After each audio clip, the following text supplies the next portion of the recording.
Welcome, ladies and gentlemen, to the Film Club podcast, where every week we pick a movie and try our damnedest to stay on topic. Do we really? Well, we try our best. This week, the movie we're talking about Is Grease. 1978, Grease is the word. Yeah, okay, I'm gonna open with this. I remember nothing about this movie. Wow. Don't get me wrong, I watched it just the other day. I did my notes, I was ready to go on this, but I legitimately don't know if I've ever seen Grease all the way through before this watch. Aren't you like the movie aficionado? You have 2 degrees in film. I mean, You make films. I mean, I'm a movie person. I play one on TV. You claim to know it all. I am a know-it-all, yes. But I don't know. Because, okay, watching this, I remember vaguely Grease. Oh, it's like a 1950s, throwback musical, right? Mm-hmm. And it's teenage love. That was, I didn't remember this movie is super horny. This movie, 90% of this movie is about just fucking and fast cars. That's what Grease is. And then everyone also looks like they're pushing 35, no matter who they are. Yeah. And, the soundtrack's, kind of a banger, but... it is a banger, it stayed number 1 for a long time. Yeah, but also the plot of the movie don't fucking matter at all. Doesn't it? It doesn't matter a lick. This movie, there are 3 different kinds of musicals, and this is a soundtrack musical. It's only remembered because the soundtrack is really good. And the soundtrack's good. I like the soundtrack. And the cars and the jackets. Yeah, there's a lot of things to remember this movie by, not just the music. I didn't remember Sandy's from Australia. Yeah, but, you just claim to be a know-it-all that doesn't really know it all. That's the whole thing about being a know-it-all. You lie a lot. And this one, I ain't gonna lie. We finally have it on tape. You lie a lot. Thank you. But when the fuck did Sandy become from Australia? Also, Olivia Newton-John's from England? She was born in England, I guess raised in Australia. What the fuck? I didn't know that And it's also either. Dame Olivia Newton-John. She's a dame? Yeah, I looked it up. She was just given her, I think this is the right way to pronounce it, given her damehood in 2019, and then she was, given the title Dame in 2020. Alright, well, yeah, so there's Grease. Yeah, so Dame Olivia Newton-John, yes. How do you become a dame? Is that that's like knighthood, but for women, right? Yeah, I think it's just your humanitarian work, and that's something that she's done for years. She did a lot of work for, breast cancer awareness and technology and just raising money to help women with breast cancer, and I think she's also, a philanthropist. Mm-hmm. Oh, so it's not like the Sean Connery thing? Where, the Sean Connery thing where he bought his knighthood? No, she actually did a lot of work to help others, and because she was born in England, I guess Queen Elizabeth gave her damehood in, the end of 2019. I guess that's a thing that they do in, New Year's of every year. Queen Elizabeth comes up with, a list for, knighthood and damehood. Yeah. So I didn't know that. I know that shit, you have to be English to get it, And she's English born, so... But Greece. Yes. The other, The world. Yes, the other world, yes, of Greece. Yeah. So you picked this one because it was the biggest blockbuster of 1978? It was also the highest ranking film of 1978. Oh, really? It made the most money that year. And 1978 had a lot of movies that came out, like Halloween. Yeah. There's a whole list. I have to find it on IMDb. But I was just like, wow, so many movies came out in 78. Iconic movies. Yeah. And this was the one that... No, this took the money the entire year. Weird? Not too weird. Weird that it was a musical when, there's tons of other movies. I really would have thought Halloween would have taken it because Halloween was just so...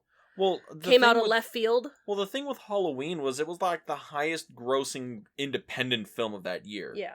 Okay, I got 1978 pulled up right now. So there is one movie that made more, and that's Superman. Superman made $2 million more than Grease. Jesus. But we have Superman, Animal House, Every Which Way But Loose, Heaven Can't Wait, Hooper, Jaws 2, Up in Smoke, Revenge of the Pink Panther, and The Deer Hunter. Those are the 10 highest grossing films of 1978. fucking Grease is not really. Yeah, and it also stayed the what was it? The United States biggest musical for like 20 something years, maybe more, until Les Mis came out in like the early 2000s.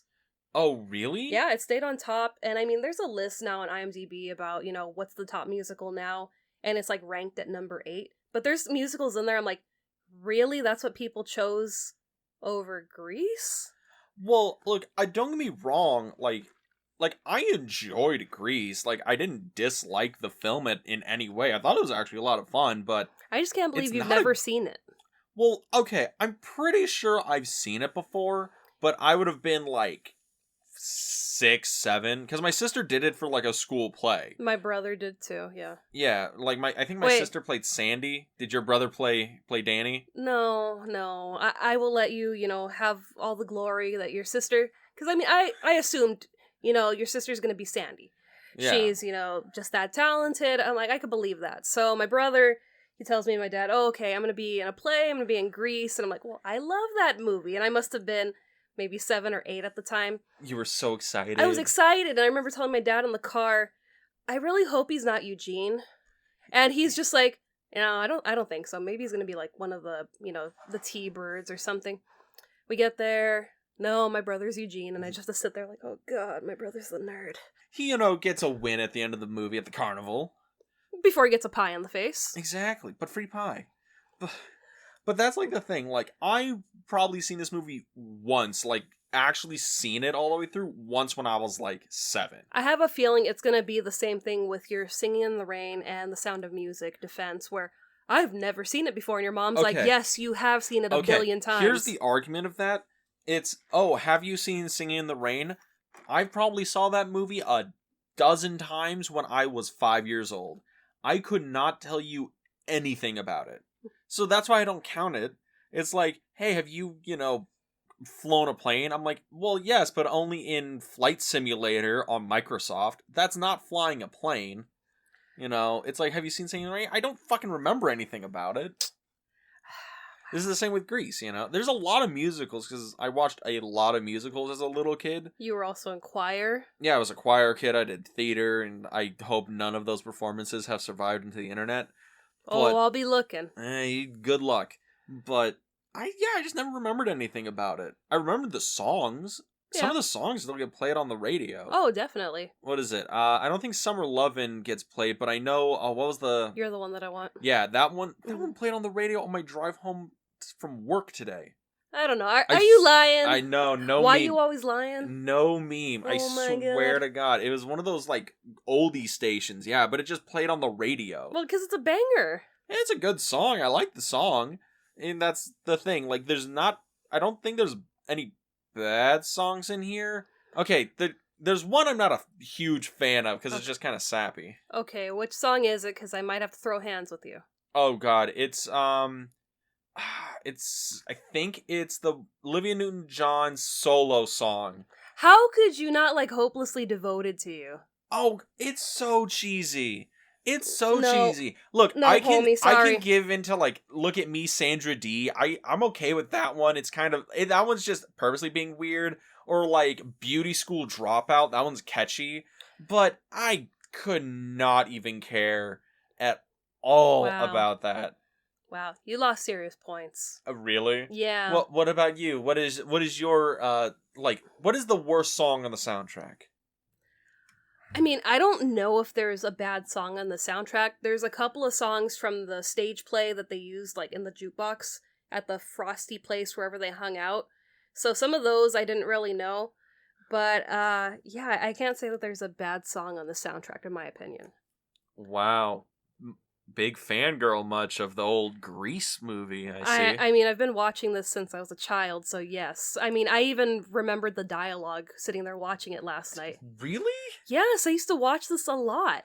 I don't, okay, you gotta explain that to me, because don't get me wrong, like, I enjoyed the movie. Yeah. I didn't dislike my time watching it, but, this being like the biggest musical for like 20 years, this movie making all this money, this movie being the cultural touchstone it is. This movie dethroned The Sound of Music that had been the biggest musical for like, I think 11 or 10 years. Yeah, because it came out in the 60s, I think. Yeah, so this one dethroned The Sound of Music, and then up until Les Mis had been on top of the mountain.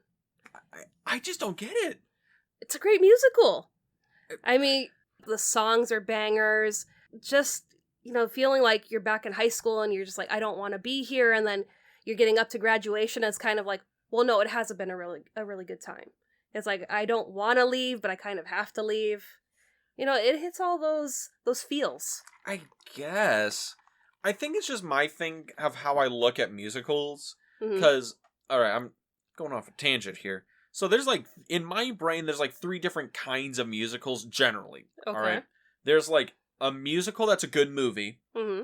A musical that's a good musical. Yeah. And a musical that's a good soundtrack. Right? So, Phantom of the Opera? I mean, Phantom of the Opera, like, I don't think I've ever actually seen the musical version. I've only seen the silent version. I think you gotta watch it because it's got a good soundtrack, it's a good stage play, and it's a good movie. I mean, I guess. But here's the thing. It's like Little Shop of Horrors, I think is a really good movie. Like, it has a good plot, there's characters I like, and it's a good movie. I think Rocky Horror Picture Show is a really good musical. Plot really doesn't matter all that much, but it's fun, and the characters are cool, and the music is banger. Are you saying you don't like the movie? No, I like Rocky Horror Picture Show. I like the movie. Okay. I'm just saying it's like the plot, the scripted language, it's there to be fun, It's meant to be a fun musical. Okay, because I will throw hands with you over Rocky Horror. You'll throw hands with me over stealing the last chicken nugget. Because you steal them all the time. I've never stolen a chicken nugget. Don't you dare say that about me. I'm not a nugget stealer. You already admitted to lying earlier in this episode, so... But, and Grease is a good soundtrack. Like, the plot's like, whatever. It's like, the acting is okay, but the beauty of this movie, the strength of it, is in the soundtrack. It's in these songs, kind of thing. And I'm like, it surprised me that this was a great box office hit and not like a greatest selling album kind of thing. I'm surprised like that didn't happen. Well, I mean, it was. It was? Yeah. I mean, I don't know how much they made. I think they made like, I'm just going to throw a number, like 20 million on the soundtrack. That's ridiculous. I'm just, guesstimating. But yeah, I mean, the soundtrack was number 1 for a long time. It was, I guess, number 2, the highest grossing movie of that year. It would have been number 1 its opening weekend, but Jaws 2 beat it out. That's a tragedy, because Jaws 2, The Revenge, is not a good movie. It's not that good, but a couple years prior, Jaws had just come out, so people are like, okay, this is going to be just like Jaws. So, of course... Is Jaws 2 the first disappointing sequel in cinema? I don't know. It has to be of the blockbuster era. I guess, but I'm trying to think early cinema. I'm not sure. Is that going to be like Avatar 2, where everyone's going to show up because the first Avatar made so much money and they got to see what 2 is? We'll have to just wait and see. The movie comes out, next year? I think so. Yeah, we'll have to wait. Also, okay, you've never seen Avatar before, right? We went over this? Yeah, no real desire to see it. Okay, why? Just doesn't look interesting to me. I mean... Also, why didn't you see the first Avatar? Which is another thing, because that movie made so much money. Because I didn't want to? Oh, really?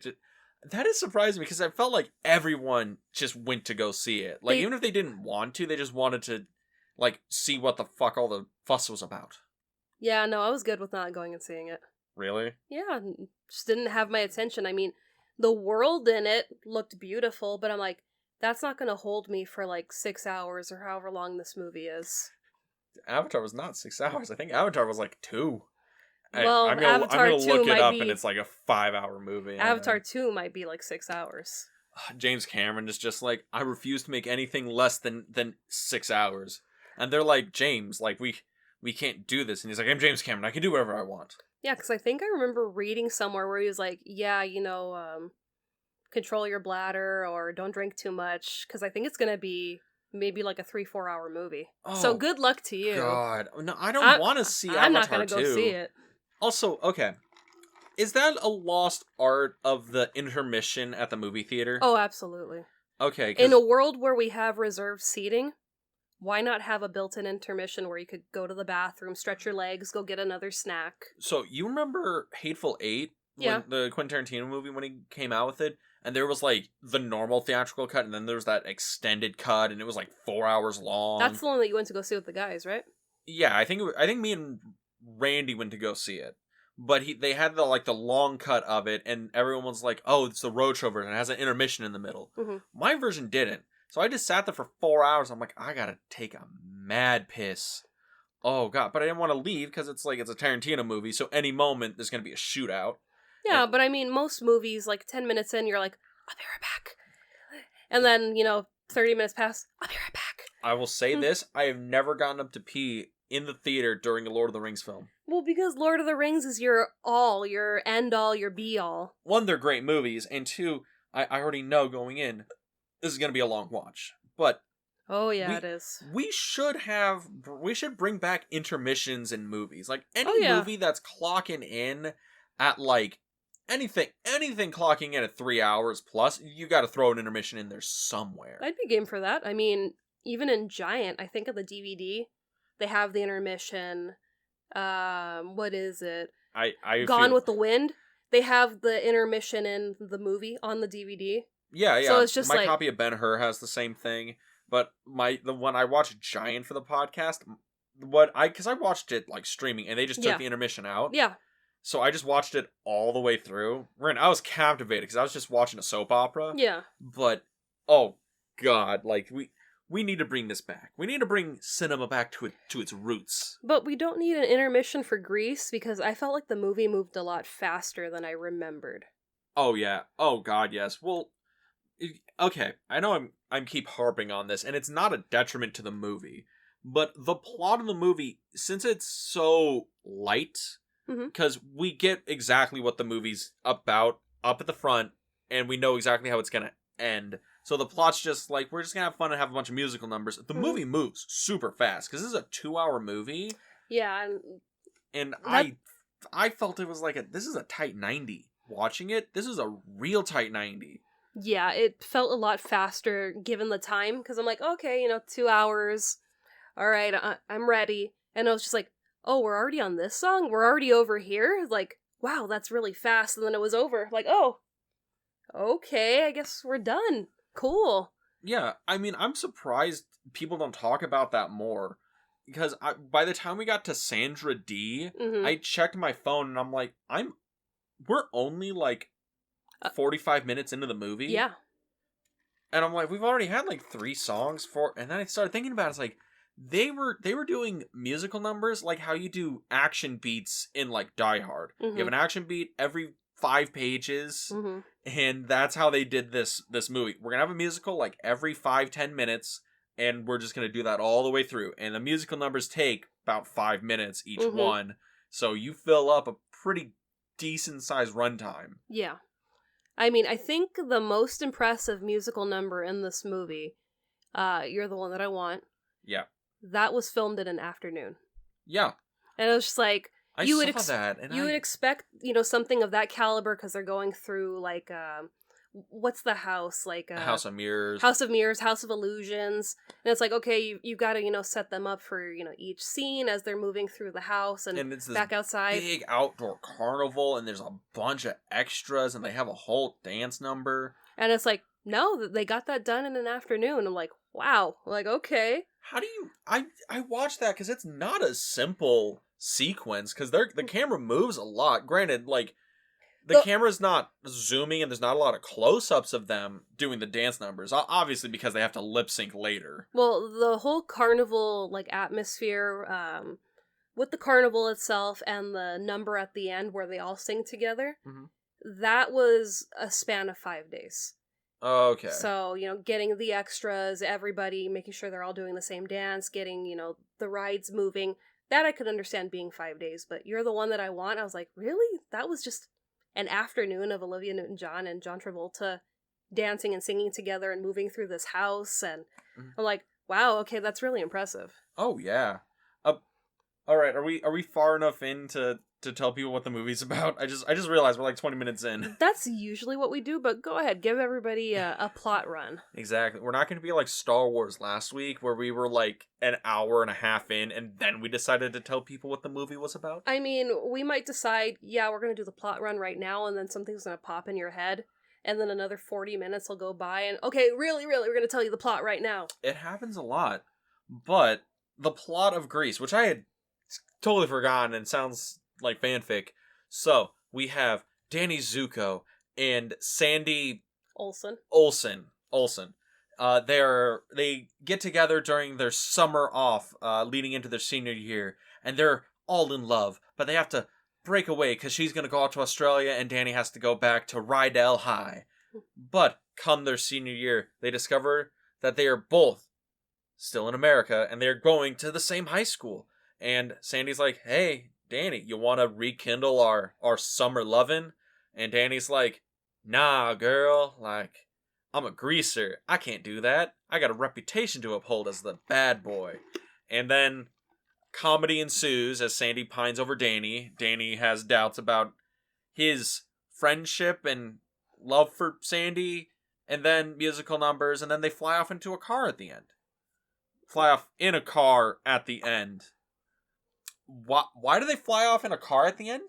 It was the 70s. I have no idea. You can't pull that bullshit on me, all right? Well, I don't get it. I mean, I've heard, for years the whole thing that, that's Sandy ascending into heaven because she really drowned on the beach. And I'm just like, no.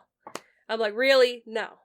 It's just the 70s. I don't know. They were like, look, we can do this with some bad effects. It'll be fine. The kids will love it. It's so weird. Because everything else in the movie... Okay, nothing in the movie is realistic, but everything else is grounded in its own little reality. Yeah. But then the car ascends into the sky, and Sandy waves back, and Danny's like, Danny Zukoing, and...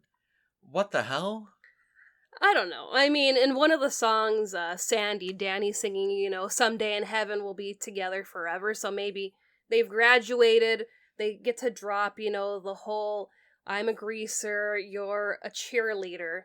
We can't be together. No, it's, no, we're off in the real world. Now we could just be together and not have to worry about, ooh, I'm the cool guy. I can't, be around you or hang out with you. Yeah. I also got to throw this out here. Because I don't know if I mentioned at the beginning, but this is a horny movie. No, you mentioned that. But this is a very, very horny movie. Well, yeah, it's high school. Well, yeah, but I don't remember this. I thought this was like a kiddie movie. Like, this was something like G-rated, show to anybody. I feel like this was a movie you would bring to like an elementary school to watch with the kids. Yeah, but I mean, it's like most cartoons where they write in like adult jokes, so the adults that are sitting there watching are like, oh, huh, I get that. And then years later, you as an adult watching, you're like, what the fuck? That just went over my head, my entire childhood, and now I get it.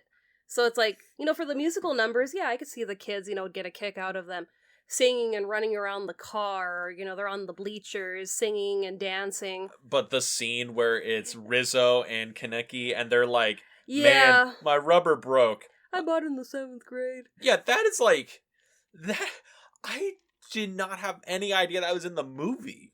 I mean, I remember that as a kid and I'm like, I have no idea what they're talking about, but that was because I was a child and I shouldn't know what they're talking about. Or John Travolta pelvic thrusting his heart out during Summer Lovin'. That too, yeah. Yeah, you did. It's very subtle. Very subtle. Hey, I mean, if we used to do the Degeneration X at school and get in trouble for doing that. It happens. It happens. But, it just surprised me so much that there's so much, like, weird sex stuff in this movie. Because they're horny high school kids, yeah. Oh, yeah. Or like, during the Sandra D number where all the pink girls, like, flash their cooches at the screen. Like, you mean the Pink Ladies? The Pink Ladies. The pink girls. Hey, they were the pink girls. And then, you're going to call the T-Birds the Birdmen? I mean, they are the Birdmen. Attorneys at law. Oh, boy. But it is just a thing I thought was super weird. I mean, don't get me wrong. It wasn't, like, bad, and there wasn't anything I thought was in poor taste. It was just weird. It's also the 70s. I think this movie was rated PG because we really didn't have the rating systems.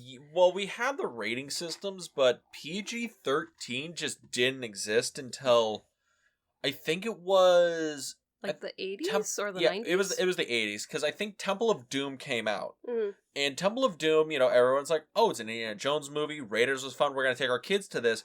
And you remember Temple of Doom, where it's, the there's whole heart scene. the guy's ripping out a heart, and a bunch of parents who took their young kids, because it's a PG movie. Yeah. And they saw it, and they were like, my kid's scarred for life. Yeah. And then there was like Red Dawn was PG, or I think Red Dawn might be the first PG-13 movie. Yeah. But I know Outlaw Josie Wales is PG. And there's a full-on, like, genocidal massacre in, like, the first 10 minutes of that movie. But, like, PG movies had, like, tits and swearing and a lot of blood. And to get to an R rating, I guess back then it was an X rating, it had to be, like, explicit. Yeah. Like, you had to be in, like, Midnight Cowboy range, where it's explicitly about sex. Yeah. But, yeah, this was PG, and then I think as soon as this thing got re-released, it got PG-13, like, immediately. Yeah, so there's the story of the ratings board. Yeah. But, yeah. So, yeah, I mean, it's Outlaw Josie Wales, great film, highly recommended, a lot of fun. Clint Eastwood, great performance. I guess. Or you could watch Grease. Or Grease. Grease, fun, great songs. Cool cars. Travolta, star-making performance. I mean, Travolta... One of the 4 he had in this, 2-year span, right? Well, yeah, he signed on for a 3-picture deal, and this was his second movie, so he did this movie right after Saturday Night Fever. Oh, God, that movie... That's another one of these movies I've never seen. That's a good movie. Is it? Mm-hmm. Good movie, good soundtrack. I mean, Barry Gibb, or the Bee Gees, they wrote, Grease, the main title in the beginning of the movie. Oh, really? Mm-hmm. Because they had worked together, the director on Saturday Night Fever, or the producer, one of them. I think it was the producer. They worked together on that movie, and they kind of built a rapport, and they're like, well, hey, we're going to do this movie with John Travolta again. Would you write, the opening song? He's like, yeah, why not? So it's good couple of years for Travolta and the Bee Gees, because it was just back-to-back hits. Yeah, because he had Bringing Up Cotter, which was his... He was doing that at the same time, yeah. Yeah, and that was the thing that broke him, because that was a super big TV thing. He did Saturday Night Fever, which was another really big, made a lot of money. He did Grease, made a shit ton of money. He started prepping for Grease 2 weeks after he rapped for Saturday Night Fever. Oh, really? So I was like, okay, we're done. Now I gotta move over here and start the whole dance process and getting into character for Grease. I wonder about this because John Travolta, he has a very weird career and also a horrible Wikipedia picture. Yeah, that's pretty bad. That's a rough one, John. I'm sorry, man. It's as many pictures that they have of him. I mean, these are great. They're starting to go back into his early career. It's these are nice, headshots or publicity shots, but the one that they pick for his main picture is bruh, really? It's a little rough. Yeah. I'm sorry, brother. But, okay, they have his filmography here. I'm just gonna have a look. Because he did Carrie, Saturday Night Fever, Grease, and then I think Urban Cowboy. That's another good movie. He did Blowout. Blowout is amazing. Blowout is a fantastic movie. Staying Alive, yeah. Have you ever seen Staying Alive? I don't know that movie. I've seen bits and pieces of it. Yeah, because I think after that, he gets into basically he starts having a pretty downturn career. Well, I mean, the Look Who's Talking movies were really big. Well, I know they were big, but they were not the movies you wanted to be doing as a serious thespian. No, but I mean, he's, singing again and dancing again in the movie, so it's kind of nice to see him go from a single guy to this parent and just kind of see the parent side of Travolta. I guess. And then, eventually we move on to Pulp Fiction. See, I think that's the thing, because his career, for me, it's from Blowout to Pulp Fiction. Everything else in between is either, stuff I have no memory of, or stuff that's probably objectively not very good. Yeah, I mean, there's some between... Oh, Michael's a really good movie. That made me cry. Oh, well, that's when he plays the angel, right? Yeah, I saw that in the theater. You saw it in... Okay, because that comes out a couple years after Pulp Fiction, when he had his comeback. Yeah. I saw that movie because that was one of the few VHS copies that my dad had for some reason. Secretly, I think my dad really likes John Travolta. Yeah. I'm like low-key. We all love him. Well, yeah, but my dad also likes the really, really, really bad John Travolta action movies he's made in the past couple years. Yeah. We watched Last Tango in Paris, or I think that's what it's called, or some weird shit like that. I have no idea. But I think that's what it's called. But I know this movie because he's like the angel and he comes down and he's like helping everybody. Yeah. But I've mixed up Michael and Phenomenon so many times. Have you ever seen Phenomenon? No, I've never seen Phenomenon. Okay, I think what it is he's like this kind of like blue collar workaday guy, and he gets struck by lightning or abducted by aliens, and then he becomes like super smart, and he can feel electrical impulses, and he can predict like earthquakes. And I fused Phenomenon and Michael into one movie as a kid, so I've basically made the perfect John Travolta movie in my head. It's great. Or just go back and watch the two. Or that. But yeah, because this movie Grease was the big watershed moment for John Travolta to hang his hat on for like a long time until Pulp Fiction came around. Yeah, but I think it was Saturday Night Fever that really... Well, Saturday Night Fever broke him. Like, Saturday Night Fever made him a star. Have you seen, clips of the premiere for Grease? They did it at Grauman's Chinese Theater. I don't think so. It was surrounded, the same level of, Star Wars crowds. So people had just seen him in Saturday Night Fever, and I was like, okay, John Travolta, he's gonna be here. And just the hordes of people, and Olivia Newton-John, because, she's had a successful music career. Well, they were both, major musicians, right? Because they both had, singing careers and, pop success. I don't know about him having a singing career. Yeah, he was he had a pretty decent singles run, because I know that doing he pop was music back in the 70s. He had a #1 hit, I believe. Because I know that he was big into the dancing world, and he also did some stage performances for Grease when it was on Broadway. Oh, really? Yeah, I think he played Duty. So he was one of the T-Birds, and Kaneki played Danny Zuko. Okay. So once they kind of got, into making the movie, they're like, okay, we want to bring you on. And John Travolta was like, well, I never got to play Danny, so I'd like to play Danny. So they're like, sure, we saw you in Saturday Night Fever, it was amazing, let's do that. And then, Kaneki, they're like, well, you've played Danny, we have him casted, who would you like to be? And he's like, well, I've never played Kaneki before, let's do that. Okay. And I was just like, okay. I want to throw this out there. John Travolta released, I believe, 3 albums leading up to Grease. 4 albums leading up to Grease. 3 of them were charting albums. No, I didn't know that. Yeah, this kind of hilarious. But yeah, also he released his last album this Christmas with Olivia Newton-John in 2012. I remember that. And then he did Hairspray, the collection. It's really weird because John Travolta made his bones in musicals and dance movies and singing. He made his bones as an actor and a famous person doing that. Actor, singer, dancer, yeah, triple threat. But I don't when I think of John Travolta performances or John Travolta movies, I don't think of him as from Grease. I think Blowout or Pulp Fiction or I think Staying Alive. Face Off, yeah, the great ones. No, I go back to his 70s run.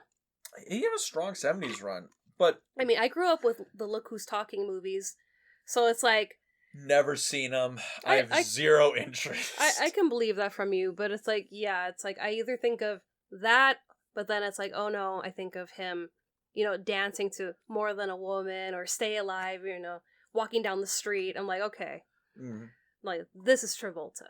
I guess. I mean, he is probably the big star on the marquee here, because we also have Olivia Newton-John. Who's in Xanadu.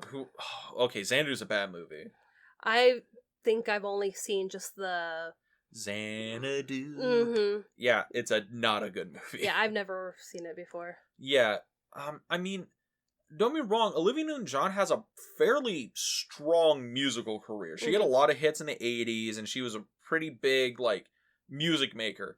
But I don't really know her acting career other than Xanadu and Grease. Same. Which is a little weird, because she wasn't bad in Grease. At least I didn't think so. I mean, I thought she was, she ain't winning an Oscar, but she's doing enough. I mean, she was the only one nominated for an Oscar. Really? For the entire movie, yeah. Your favorite song, "Hopelessly Devoted," was nominated for an Oscar. That's not a good song. It is a good song, and fun fact about it, it was actually in her contract to have her own solo song in this movie. So they had filmed the movie, they rapped, and they're like, hey, you didn't meet this part in her contract, so they had to come back. They wrote the song, came back and filmed it. And I think that's why they have, Danny, like, in the puddle when she's singing. Because it's like everyone had, I guess, gone off to their other projects. So I'm like, okay, that kind of makes sense now why it's just her. You don't see him in any other fashion other than in this puddle, this, vision that she has of him. Okay. Also, I looked up Olivia Newton-John's filmography, and it is Grease, Xanadu, and then nothing but music videos for like a solid 20 years. Okay. Yeah, so I think that's probably why I don't remember her from a lot of different movies, is because she was only in like 5. I mean, she had the song "Let's Get Physical." I don't think that's a good song. It's catchy, but I don't think it's a good song. It's iconic. You think of the spandex. Sure. It is. 80s music videos were weird. So what, you don't enjoy Take On Me? Well, okay, Take On Me is the story of the greatest romance of the 1980s. Alright? Like, it's a totally different thing. What about Good Enough from the Goonies soundtrack? Isn't that just, like, clips from the Goonies?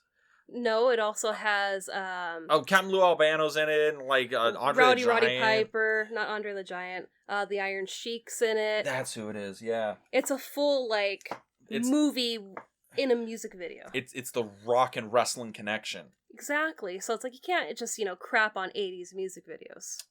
I mean, I can crap because there's a lot more bad cheesy ones than there are good cheesy ones. I think you just have little faith. Maybe. But we also have Grease. We do. So, yeah. I think John Travolta does a good job here. I think Olivia Newton-John does a good job. Yeah. The rest of the cast is good for their roles. Like, I don't think there's a bad performance, especially because I get where the direction's going. Mm-hmm. They're meant to be kind of exaggerated, and everybody's meant to be, like, turned up to 11, mm-hmm. But they all look way too old. Yeah. Okay, that one wasn't like Dean, you're overthinking. That was just a Oh, right? No. You could tell, like, these are not high school kids. These are adults. None of them look even close to high school. I think John Travolta was, like, one of the youngest ones in the cast. I think he was, like, in his early 20s. Yeah, I and then Stockard Channing was the oldest. She was like 33 or something like that. 31 or 32, somewhere in there. Okay. So it's like, yeah, they... The one that looks the oldest, though, Jeff Conway, who plays Kaneki, that man looks like he is the best 40-year-old narcotics officer on the force. Also, rest in peace, Jeff Conway. Rest in peace, Jeff Conway. Also... But that's not going to stop me from saying he looks like the best-looking narcotics officer on the force. He looks so much older than everyone else in this cast. Which is weird, because I think he was probably only like 26, 27 somewhere during this. In there, yeah. But I mean, we had talked about that before, where, we watch movies or we see pictures of people in the past and they're like, oh, this was your great-grandmother. She was only 21 in this picture. It's just like, what? You were 21? She looks like a struggling mother of 4 in her mid-40s. Yeah, so it's like, I think, just like how things have progressed in age where people are starting to look a lot younger, older that they get. So it's like, I think that's maybe a thing in this movie where the kids don't look like high school kids. Well, it's also a whole thing with like the shooting thing. You can't actually get teenagers to play teenagers. No, you can't. But it's just funny to me because, you know, they're talking about it's like summer loving, only 17 or whatever. And I'm like, oh no. These are like the young teachers who are coming in after they just finished college kind of thing. I think the only person that looks more or less their age is Marty from the Pink Ladies. Yeah. She has that kind of like babyish kind of face. She doesn't look, like, oh, she's in her 30s. She looks like, oh no, you could be like a senior or you might be in college. Yeah, well, actually, that's because she was actually the youngest person on cast. There you go. Because she was actually only 22 during the filming of the film. Or the filming of the movie. And apparently she had like the same thing that I have with my hair where I started getting prematurely gray hair. Oh, really? So it was an issue with her where they had to like keep coloring her hair like every other day because they can't have her with, gray or white hair. Yeah, especially if she has to play a hip 17-year-old. Exactly. And I think one of the scenes in the movie, they couldn't like, dye it or do whatever. So they had to ground up like black crayon and just like smooth it into her hair to cover up the grays. I'm like, that's a little rough. I'm like, okay. I'm like, I'm not the only one, but cool. Is that the short straw? Like the genetic short straw? Like guys who go prematurely bald? Is that the thing for girls, premature gray? I mean, I wasn't too happy about when I got my gray hairs, but now I'm just kind of embracing it. Like, all right, let's do it. It could be worse. Could have no hair. That could have happened, but I'll take my grays. I'm good with that. There's a lot of actors that look a lot older than their ages. Yeah, it was a little distracting at first until we got into the movie a little bit, and I was able to kind of like dial it back. Except Eve Arden, who plays Principal McGee in the movie, gorgeous.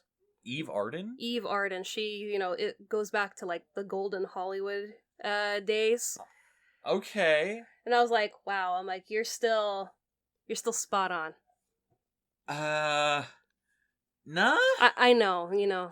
I'm just saying I was not getting no Mrs. Robinson vibes from the principal. All right. No, I'm just saying she was in a bunch of movies, but she was also in one of the I Love Lucy episodes when they go to Hollywood. Oh, really? Mm-hmm.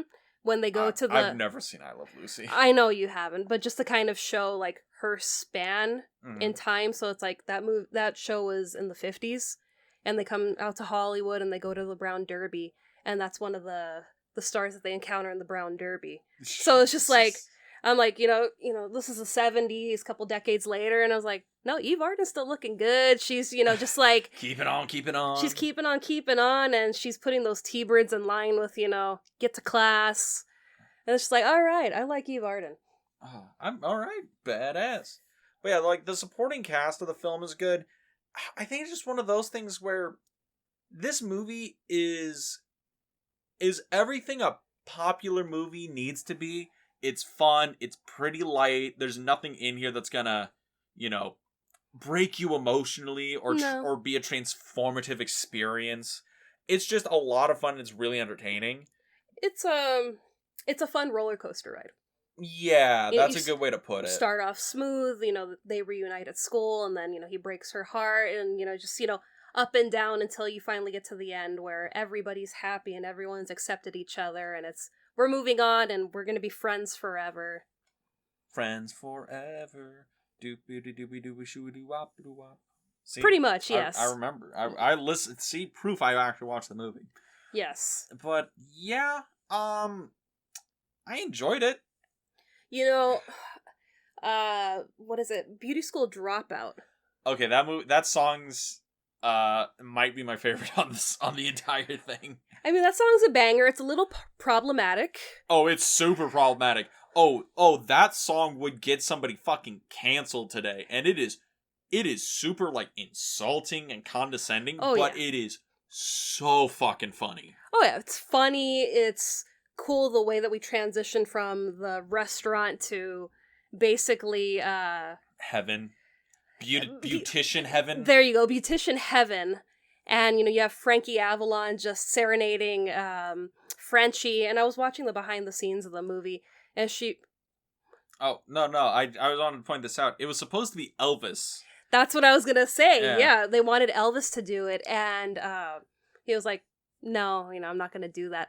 But let me tie it to another scene. So for, Look at Me, I'm Sandra D. Uh-huh. In the Broadway play, one of the lines wasn't, Elvis, it was Sal Mineo. Yeah. And he had just been murdered. So they're like, you know what, let's change it to Elvis instead so we don't bring seem that disrespectful or anything like that. So the day that they filmed the Look at Me, I'm Sandra D episode, that was the day that Elvis died. That's rough. And it was just like, bruh. Wait, Elvis is dead? It was like, we just finished filming the scene. We wanted him to be, our angel that comes down, from beautician heaven. But it's like, trying to think of Elvis as, singing Beauty School Dropout, I can't. Well, honestly, it feels like he would have probably sung it and it would have just been a completely different song. Yeah. Because, Grease Lightning, you listen to the first half of it and it's just Travolta doing an Elvis impression, right? Like, that's most of Grease Lightning. Also, people like Grease Lightning. I sang Grease Lightning for, like, a choir performance or whatnot. That's not a really, like, good song. Or it's not a complicated song. It's actually, like, kind of piss simple.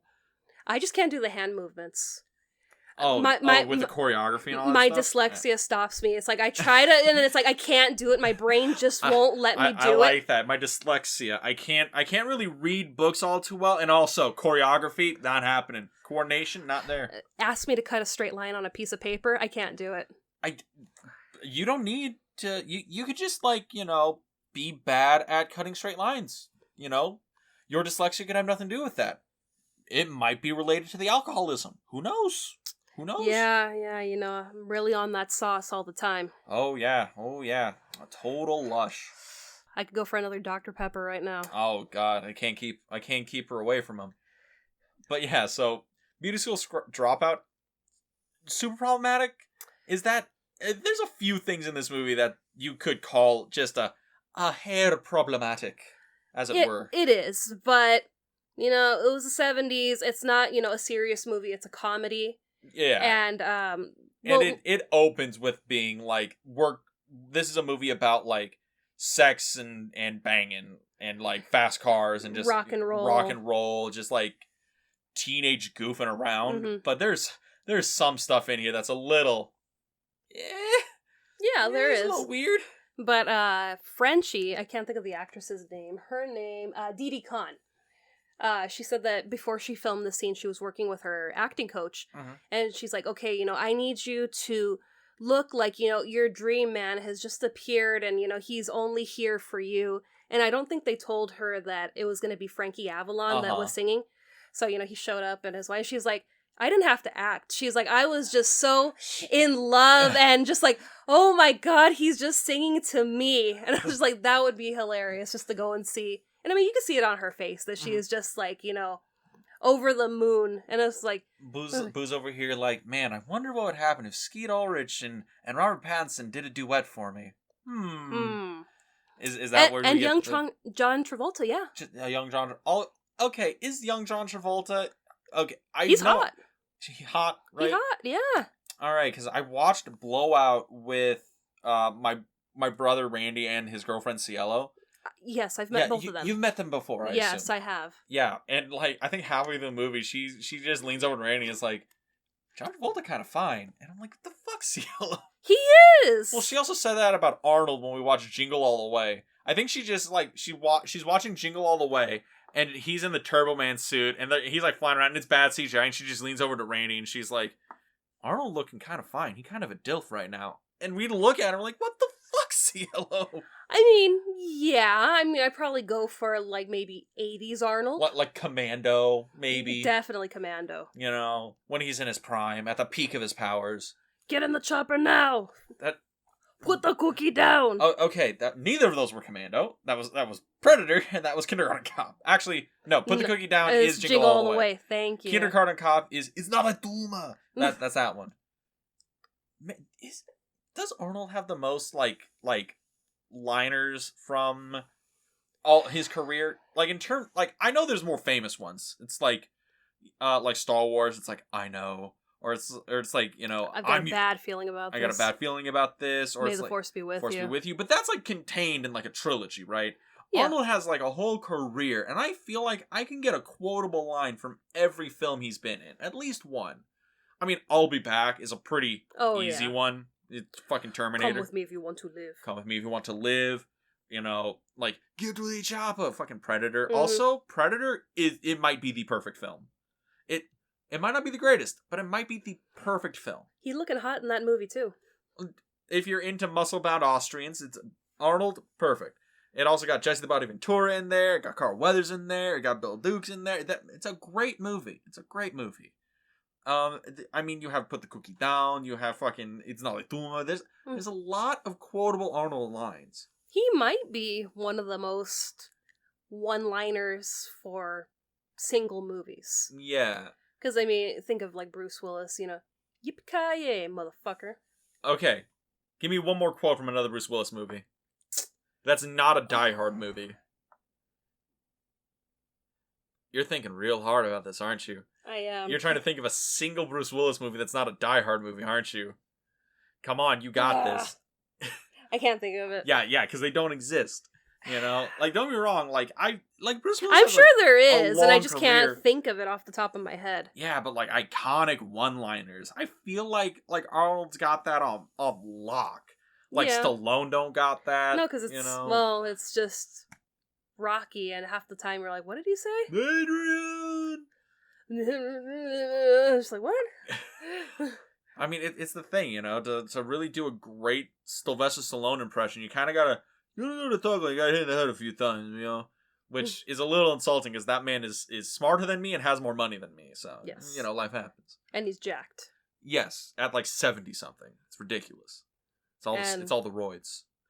Or the baby blood. I don't know which one's true, you know? I'm just saying, even at 70, he could take you.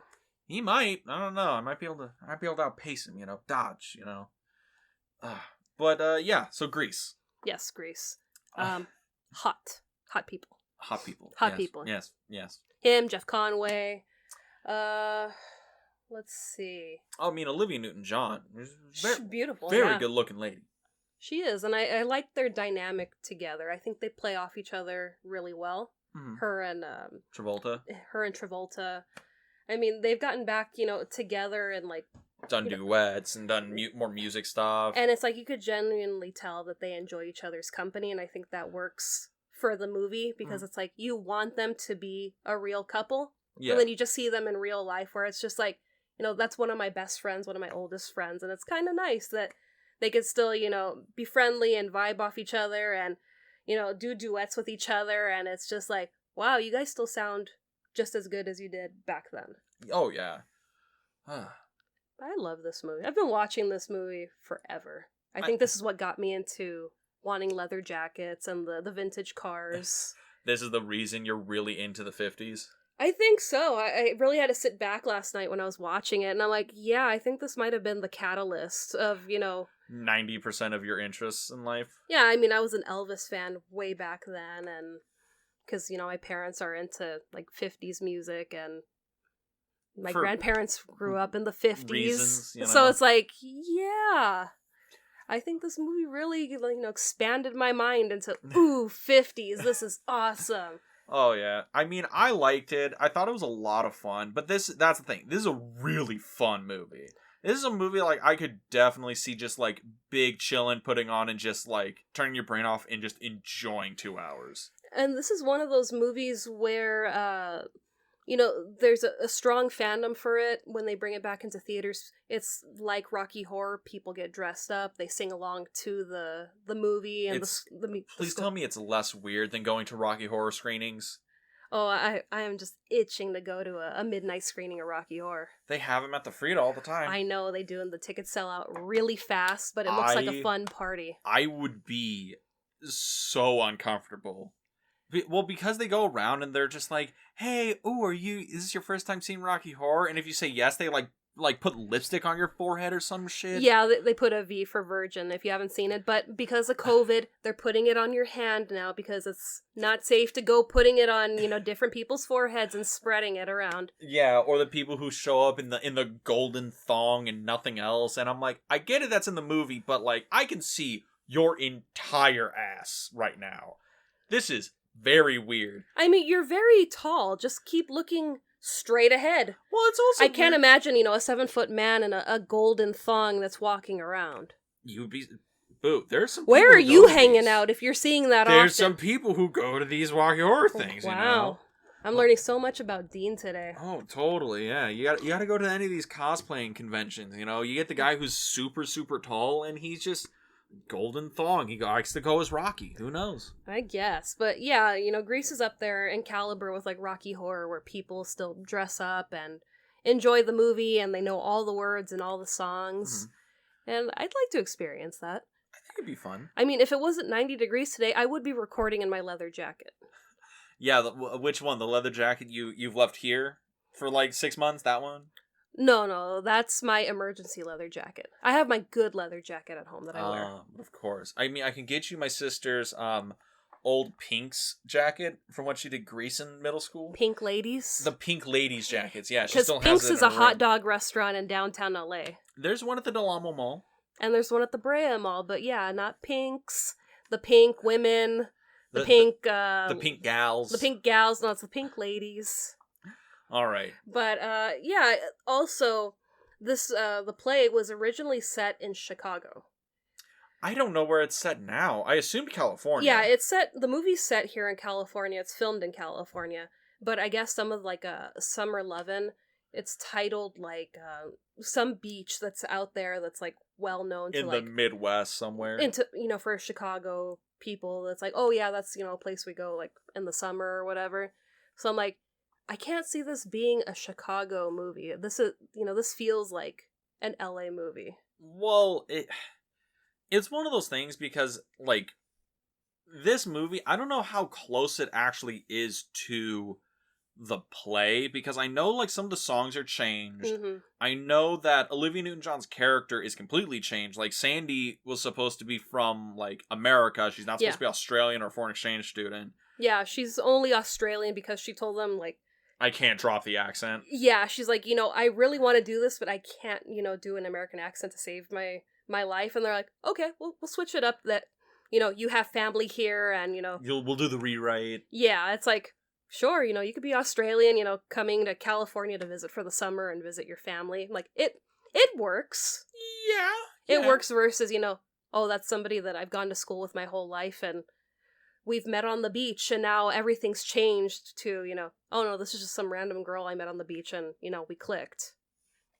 Yeah, it's just one of those things where, I don't know, like, they also changed, like, the location of the movie, they changed so much about the movie, so I guess it feels like a California film, but if they said this was in the Midwest somewhere, like a Ferris Bueller kind of thing, yeah, I would have believed it. Well, I mean, Ferris Bueller's in, close to Chicago. I think they're like outside of Chicago because they make this whole thing about going into the city. Yeah, it's like a suburb outside of Chicago. But it's like, that's believable that, okay, it's this little school and he's, this larger than life character that belongs in a big city. I mean, it's the same thing when we talk about Halloween, where it's like, oh, it's set in Illinois, and every time somebody brings that up, you're just like, nah, that's a California movie through and through into its soul.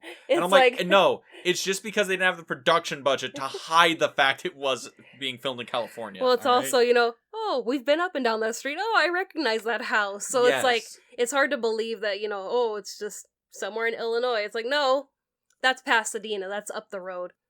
All right, everybody, that's Grease. So, final thought? 2 thumbs up. Definitely watch it if you haven't watched it. Just a good time.